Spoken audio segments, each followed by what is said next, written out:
بيبدأ الفيلم مع الطفلة مادو واللي بتكون باين عليها إنها خايفة جدا ومتوترة وكمان بتتزين غصب عنها وبتجيلها رشمي ودي تبقى صاحبة بيت الدعارة اللي هما فيه وبتقولها عدي أول يوم ليكي على خير لأنه هيعدي بمزاجك أو غصب عنك. وهنا بنعرف سبب خوف ورعب الطفلة وده لأنه أول يوم ليها في البيت ده. المهم بعدها بيجيلها راجل وبتدخله رشمي عليها وتقولها اسمعي كلامه وبتكون مادو خايفة جدا. وبعد 3 أيام من كل ده بتكون رشمي قاعدة في أوضتها وبتجيلها واحدة من البنات اللي شغالين معاها وبتقول لها إن ماضو قرفاهم بسبب صراخها وعياطها طول اليوم ومش عارفين ياخدوا راحتهم بسببها وإنها لو فضلت تضربها كده ممكن تموت. وبتقترح عليها تكلم جانجوباي وتقول لها إنها الوحيدة اللي هتعرف تتصرف معاها. وفعلا بتقتنع رشمي وبتكلمها وبتوصل جانجوباي وبيكون واضح بقى إنها حد مهم جدا في الحي ده وكمان محبوبة وليها شعبية كبيرة. فبتدخل جانجوباي لماضو وبتشوف حالتها الصعبة وإنها كمان مربوطة بجنزير فبتديلها مية وتقنعها تشرب وبتفكها وبتقول لها بمجرد ما تدخلي العالم ده مستحيل ترجعي بيتك تاني. انا اعرف واحده هربت من هنا ورجعت لاهلها شنقوها قدام كل الناس واتبروا منها. وبتسالها انت مين اللي جابك هنا فماضو بتقول لها جوزي جميل. فبتضحك جانجوباي جدا وتقول لها خليني احكي لك حكايتي بقى علشان تعرفي انك مش لوحدك اللي اتظلمتي. وبتقول لها انها بنت محامي كبير وكانت من عيله محترمه. وبنرجع فلاش باك وبنشوف جانجا بترقص وتغني في احتفال وبتقابل حبيبها رامنيك اللي كان لسه راجع من مومباي وبيكون عامل لها مفاجاه وبيقول لها اخيرا هتحققي حلمك وتبقي ممثله مشهوره. وبيعرفها انه جايب لها معاه تذكرة قطر لمومباي وإن عمته مدربة تمثيل وكمان ليها علاقات كبيرة بالمنتجين والمخرجين اللي هيقدروا يساعدوها تحقق حلمها. ففعلا بتصدقه جانجا وبتفرح فرحة اللهبل وبيقول لها إن ما تجيبش سيرة لحد من أهلها علشان أبوها متشدد فلو عرف حاجة زي دي هيرفض يسفرها. وبيقنعها إن لما تبقى ممثلة وتتشهر وقتها هيغفروا لها إن خبت عليهم. وفعلا هي بتقتنع وتاني يوم بنشوفها معاه في القطر وكمان بيكون أقنعها تسرق فلوس ومجوهرات من دولاب أمها علشان المصاريف. فلما بيوصلوا لبيت عمته بيتضح إنه بيت دعارة ولكن جانجوباي وقتها كانت على الله حكايتها ومش فاهمة أي حاجة. فبتكون مستغربة إن المكان مش نضيف وكمان في بنات كتير نايمين بشكل غريب بس هو بيطمنها ويقول لها إن دول البنات اللي بتتدرب على التمثيل زيها وده لأن عمته مدربة مشهورة وبيجيلها بنات من أماكن كتير. وبيقول لها تستناه عقبال ما يروح ينادي عمته ويرجع لها. فطبعا بياخد معاه المجوهرات والفلوس وكل حاجة بس هي بتلاحظ إنه اتأخر فبتبدأ تلف تدور عليه في البيت كله لحد ما بتدخل أوضة شيلا صاحبة البيت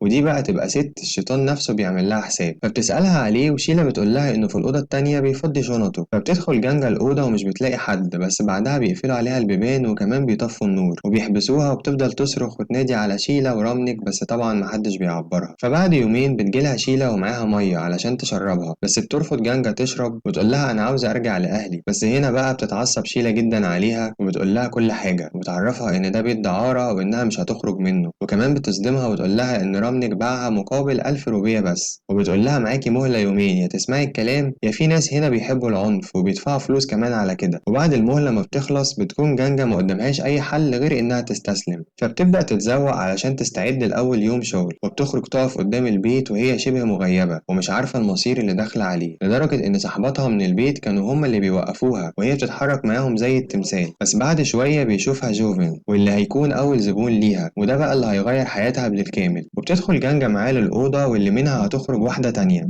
وفي آخر الليلة بتجيلها شيلا وتقول لها إن جوفن اتبسط جدا وساب لها بقشيش كتير وده جزء منه بس بتاخد منها الفلوس وتحرقها وتقول لها إنه مش بس اتبسط ده كمان غير حياتي ومن النهاردة اسمي هيكون جانجو زي ما هو سماني. وجانجا ماتت واتحرقت زي الفلوس دي خلاص. وبتقول لها إنه كمان قال لها إن في يوم هي هتكون صاحبة البيت ده بس شيلا بتستهزأ بيها وبتقول لها إنه أكيد ما كانش في وعيه وهو بيقول كده. بتعدي سنة على جانجو في البيت ده وبتقدر في الفترة القليلة دي تكون أهم واحدة في البيت وبتبقى مسيطرة على كل البنات. وبتتحدى شيلا لما بتدخل تقول لهم يجهزوا علشان الزباين الجديدة بس هي بتقف وتقول لها النهاردة أجازة ومفيش شغل لأن بحتفل بمرور سنة على وجودي هنا وكل البنات هيخرجوا يحتفلوا معايا ولو يهمك الزباين قوي اشتغل انت بنفسك النهاردة. فبتتفاجئ شيلا إن كل البنات بتسمع كلامها وبيخرجوا فعلا معاها بس شيلا طبعا ما بتقدرش تعترض لأن جانجو فعلا بقت أهم واحدة في البيت وليها زباين كتير بتيجي علشانها. ولما بيخرجوا ويروحوا السينما هناك في واحد بيحاول يلطف مع جانجو بس هي بتتعصب عليه وتضربه وتقول له ارحمونا شوية بقى حتى في يوم الأجازة مش عايزين تسيبونا في حالنا. وبعد ما بيخلصوا حفلة السينما وبيرجعوا للبيت تاني بنشوف إن جانجو فعلا كسبانة كل البنات في صفها وأي بنت بتحتاج حاجة بتطلبها منها ده غير الفلوس والهدايا اللي دايما بتديها لهم. فبتجيلها بنت تطلب منها تكتب لها رسالة اعتذار لأبوها بس بتتأثر جانجو جدا وهي بتكتب الرسالة وكمان باقي البنات كل واحدة بتتخيل إن الرسالة دي لأبوها هي وبتفضل كل بنت منهم تقول كلام لجانجو جانجو وتكتبه في الجواب. وفي نفس اليوم بالليل بعد ما كل البنات بتنام بيجي واحد من رجالة شيلا اسمه داوود،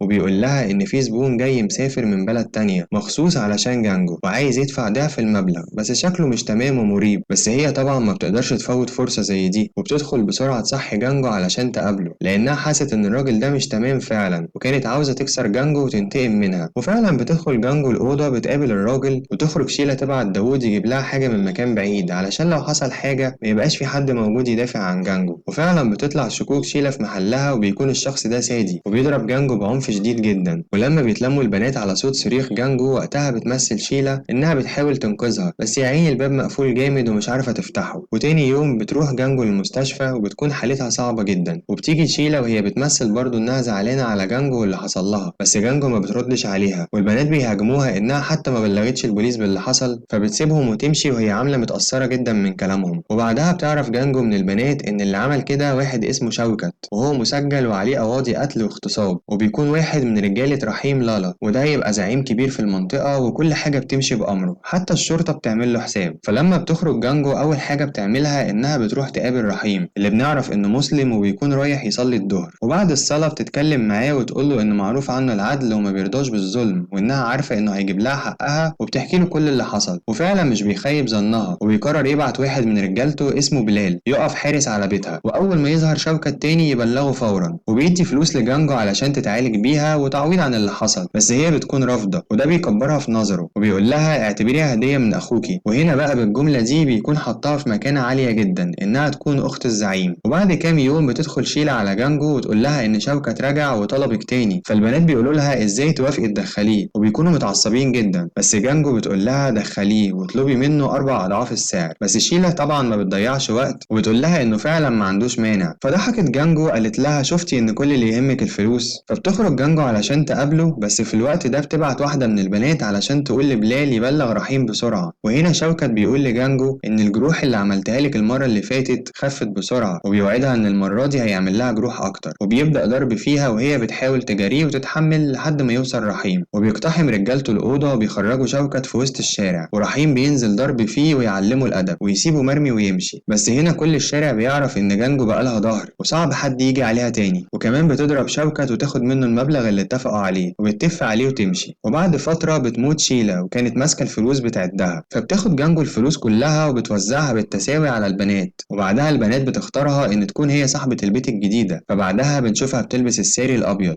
وده الخاص بأصحاب البيوت. فأول حاجة بتعملها إن تبعت لظابط مرتشي اسمه شيندي، وبنعرف إنه كان بياخد من كل بيت للدعارة 40% من الأرباح مقابل إن يسيبهم يشتغلوا براحتهم. فهي بتطلب منه يقلل النسبة علشان ده حق البنات اللي بتشتغل، بس هو بيكون رافض. فبتقول له خلاص ندخل رحيم في الموضوع ونشوف رأيه إيه. فبيركع قدامها بسرعة ويترجاها ما تقولوش حاجة وهو هيعمل كل اللي هي عاوزاه. وبعد ما بيمشي صاحبتها بتقول لها برافو عليكي، انت النهارده خليتي ظابط يتوسل لك. فبتقول لها قريب الحي كله هيبقى زيه. وهنا بنعرف بقى ان طموحها تكون اهم واحدة في الحي كله، واللي بيكون عبارة عن شارع كبير كله بيوت دعارة. وبتكمل كلامه وتقول انها هتغير اسمها للمرة التانية، بس المرة دي هيكون جانجو باي، وبكده تكون اتحولت من جانجو العاهرة لسيدة البيت جانجو باي. وبيخلص الفلاش باك وبنرجع تاني للطفلة مادو، وجانجو باي بتقول لها انا محدش خيرني لكن انتي قدامك خيارين، وبتطلع قطعتين شوكولاتة وتقول لها لو اخترتي دي هتعيشي وتتأقلمي وتحاولي تبقي حاجة زي ما انا عملت، اما لو اخترتي دي فهتموتي لان فيها سم. بس بدون تفكير بتختار مادو اللي فيها سم وبتاخدها، وبرغم ان الشوكولاتة ما كانش فيها سم ولا حاجة الا ان جانجو باي بتتأثر باختيار البنت، وبتخرج لرشمي وتقول لها انا هاخد البنت معايا وانها فضلت الموت على الحياة دي. بس رشمي بترفض وتقول لها انا جايباكي تقنعيها وانا دافعة فيها 1000 روبية. بس جانجو باي بتقول لها عدي عليا بكرة وهديكي 10000. وبتاخد مادو معاها البيت وبتنده لواحد شغال عندها وتقول له رجعها لأهلها. وبنعرف إن الفترة الأخيرة جانجو باي بتدفع فلوس كتيرة علشان تحرر البنات اللي زي مادو. وبعدها بيوصل الترزي الخاص بيها وبيكون جايب معاه ابن أخوه اسمه أفشان اللي كان مسافر ولسه راجع، وبيساعده في المقاسات علشان نظره بقى ضعيف. بس بمجرد ما بيشوف جانجو باي بيقع في حبها، وهي كمان بيبان إنه أعجبت بيه، وبينشأ بينهم قصة حب كبيرة، وبتفتكر معاه المشاعر اللي كانت نسيتها من زمان. وبعدها بيجي لجانجوباي اتنين شغالين معاها ويقولوا لها إن الشهر ده كسبوا 11,000 روبية بس، وده رقم قليل جدا. فهي بتقول إن لازم يكسبوا أكتر من كده، لأن انتخابات الحي قربت وهي محتاجة فلوس كتير علشان تقدر تكسب وتتحدى السيدة راضية اللي مسيطرة على الحي بقالها سنين. وبتقول لهم ينشروا في كل الحي اللي هي عملته مع ماضو وإزاي حررتها، وبتقول إن ده هيزود شعبيتها جدا. وفي نفس اليوم جانجوباي بتشوف السيدة راضية وهي بتعمل جولة وسط المدينة، وحواليها هتافات كتير جدا وليها ناس كتيرة بتدعمها بشكل كبير. فهنا بتتأكد جانجوباي إن مش هتكسب بالقصص والمواقف الحلوة اللي بتعملها، لكنها محتاجة فلوس كتير علشان تقدر تقف قدام راضية. فبتروح لرحيم اللي كان بيحتفل بعيد الأضحى وبتطلب منه مساعدة، وبنعرف إنه من ساعة موضوع شوكت وهو بيعتبرها أخته وبيساعدها دايما. فلما بتحكي له الموضوع بيقول لها أنت كده كده هتكسبي، خدي الفلوس اللي أنت عاوزاها واعتبريهم سلف. بس هي بتقول له مش عايزة فلوس، وبتقترح عليه فكرة هتكسبهم هما الاتنين، وهي إن تمسك له شغله في الخمرة وتبقى بتتباع جوه بيوت الدعارة نفسها بدل ما الزبون يكون مضطر يشتريها من مكان تاني. بس في الأول هو بيرفض ويقول لها أنت أختي، إزاي أخليكي تبيعي خمرة؟ هتهزري؟ أنت مش عارفة إنها حرام. بس هي بتقنعه إن كده بيساعدها وهيبقى ليه دور كبير في إنها تكسب الانتخابات، وإنها عايزة تكسب علشان تساعد البنات في بيوت الدعارة وتحميهم على عكس اللي بتعمله راضية. فبيوافق وبيتفقوا على إن هيبقى لها نسبة 20% من الأرباح. وقبل ما بتمشي بيديها رحيم مفتاح العربية جديدة وبيقول لها تجارة جديدة بعربية جديدة، ودي هدية العيد وما ينفعش ترفضيها. وبيقول لها أنت من النهاردة هتكوني ملكة المافيا. فبتاخد العربية وتروح تتفسح بيها مع أفشان وبيقضوا وقت حلو سوا. بس لما بترجع البيت بتكون سكرانة وبتلاقي اتنين شغالين مع راضية ومستنيينها من بدري، وبيقولوا لها إن الست راضية عايزة تشوفك. بس هي بترفض وتقول لهم اللي عاوزني يجيلي، أنا ما بروحش لحد. فواحد منهم بيقول لها تلزم حدودها وهي بتتكلم عن راضية، بس هي بتشتمهم هما الاتنين وبتشتم راضية وتديله واحد شلوط وتكرشهم بره المكان كله. لكن تاني يوم الصبح البوليس بيقتحم بيت جانجوباي وبيدوروا على ازايز الخمرة، والظابط بيقول لها لو لقينا ازازة واحدة هتلبسي قضية وتتسجني 5 سنين لان ممنوع بيع الخمرة في البيوت.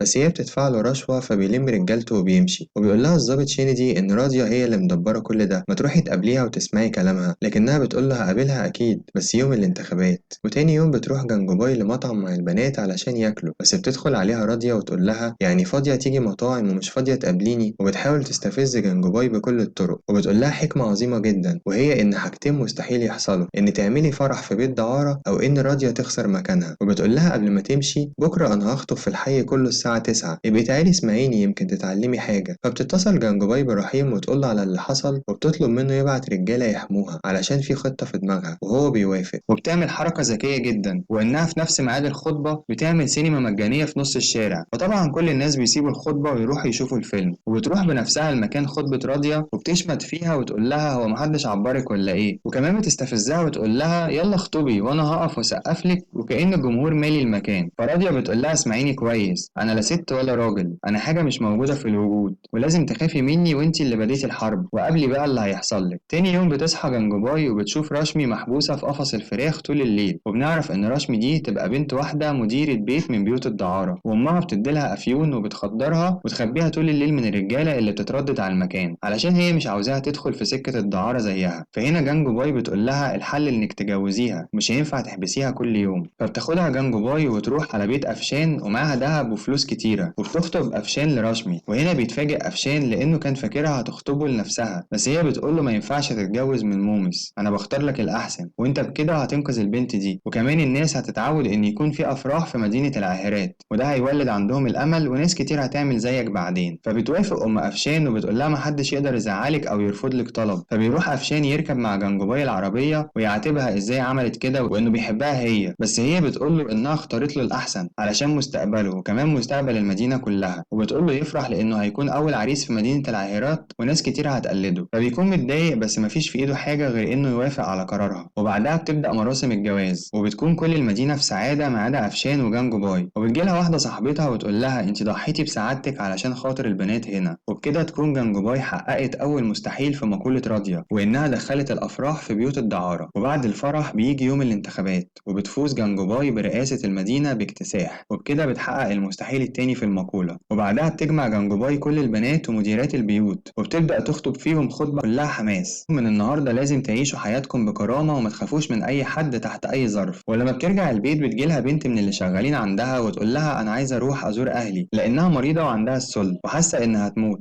وعايزة تودعهم قبل ما تموت. فبتوافق جانجوباي وبتسيبها تمشي وبتقول لها لو أهلك رفضوكي ارجعي هتلاقي قلوبنا كلنا مفتوحة ليكي. بس بتتأثر جانجوباي بكلام البنت وبتروح تتصل بأمها وتحاول تعتذر لها وتخليها تسامحها، بس بتكون أمها مش طايقاها وعايزة تقفل السكة لأنها دي أول مرة تفكر تكلمها من ساعة ما هربت من البيت من 12 سنة، وكمان بتعرفها إن أبوها مات وهو غضبان عليها وبتقفل السكة في وشها. فبتزعل جانجوباي جدا وتصعب عليها نفسها. وبعد كده بيكون في عيد مهم في المدينة اللي كانت عايشة فيها جانجا، فبتقرر تحتفل بيه جانجوباي مع أصحابها وهو اسمه عيد النفتيري. وبتخرج تقعد مع صاحبتها كاميلي اللي بتقول لها إنها حامل في الشهر الثالث وإنها ناوية تسيب الحمل وما تنزلوش زي قبل كده لأنها بقت مطمنة إن الطفل هيلاقي الأمان والحماية. وبتفضل تغني وترقص طول الليل وتنسى إن كانت زعلانة. بس تاني يوم بتروح تقابل رحيم وبيكون معاه اتنين وبيعرفها عليهم إنهم من المدرسة في المدينة، وبيقول لها إنهم رافعين قواضي علشان يقفلوا بيوت الدعارة في المدينة لأنها جنب المدرسة وده بيأثر على الطلاب. فجانجو باي بتقول له طب وليه المدرسة مش هي اللي تأثر على بيوت الدعارة وتخلي البنات فيها محترمين أكتر؟ فبيتكلم واحد منهم وبيعرض على رحيم وجانجو باي شقتين مقابل إنهم يمشوا الموضوع، بس هو كده غلط غلطة عمره لأنه ما يعرفش مين رحيم. فرحيم بيديله كارت تعارف بسيط ويقطع له هدومه ويكرشهم من المكان. بس بعد ما بيمشوا بيقول لجانجو باي أنا أقدر أمنع أي حد من إنه يهدم البيوت، لكن المدارس هترفع قضية في المحكمة ووقتها أنا مش هقدر أتدخل. وبيطلب منها تركز ولازم تكون واثقة من نفسها في المحكمة وإنها هتقدر تنتصر. بس تاني يوم بيبدأ كل اللي شغالين في المدارس إن يعملوا مظاهرات ضد بيوت الدعارة وبيتجهوا لبيت جانجو باي، بس هي بتستغل ذكائها وبتاخد البنات الصغيرة في الحي وبتروح بيهم المدرسة علشان تقدم لهم فيها. فبتقابل هناك مدير المدرسة وبيكون موجود عنده صحفي اسمه حميد. المهم إنها بتقول للمدير إنها عاوزة تقدم للبنات هنا في المدرسة وكمان هتدفع مصاريف 5 سنين لقدام، فكده بتكسب المدرسة في صفها. وحميد بيعجب جدا بذكائها وبيسجل كل اللي بيحصل علشان الجريدة اللي شغال فيها وبتسيبهم وتمشي بعد ما علمت عليهم. وتاني يوم بيروح لها حميد يزورها في بيتها وبيعمل معاها لقاء صحفي وكمان بيصورها، بس بتتفاجئ إن البنات رجعوا بدري من المدرسة وبتعرف إن المدرسة كرشتهم من هناك. فحميد بيصورها مع البنات بلبس المدرسة وكمان بيقول لها إنه هينشر قصتها علشان العالم كله يقراها ويعرفها. بعد فترة بتخلف كاميلي طفلتها لكن بتكون تعبانة جامد وخلاص هتموت، فبتوصي جانجوباي تخلي بالها على بنتها. وبعد كام يوم بتموت كاميلي وبتكون جانجوباي وكل البنات زعلانين عليها وبتهتم جانجوباي بطفلتها زي ما وعدت صاحبتها. وبعدها بيجي حميد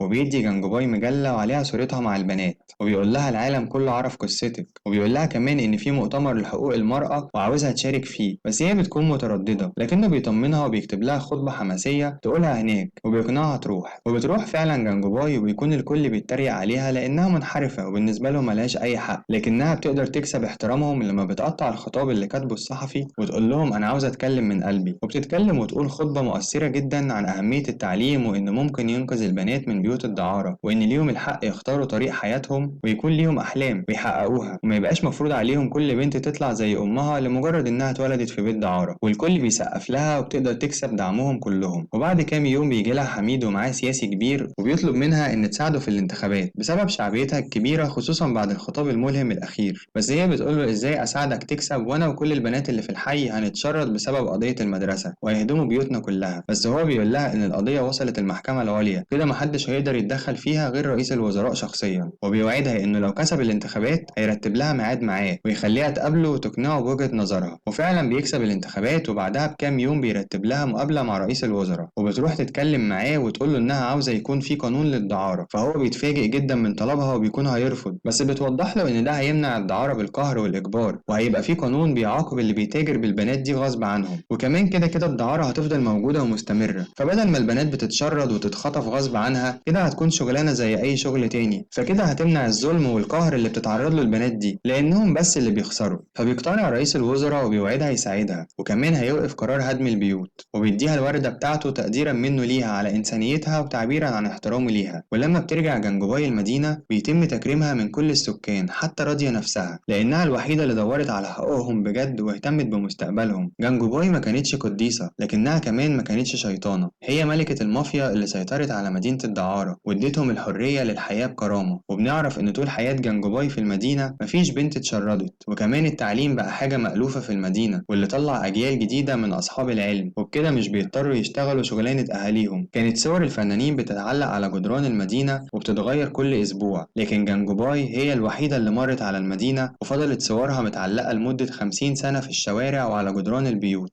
كان حلمها تكون نجمة سينمائية لكن حياتها ظهرت كفيلم كبير. ولو وصلت وصلت معايا للنقطة دي فبشكرك جدا لأنك كملت الملخص للآخر، وما تنساش تعمل لايك وسبسكرايب وتفعل الجرس علشان يوصلك كل جديد. سلام عليكم.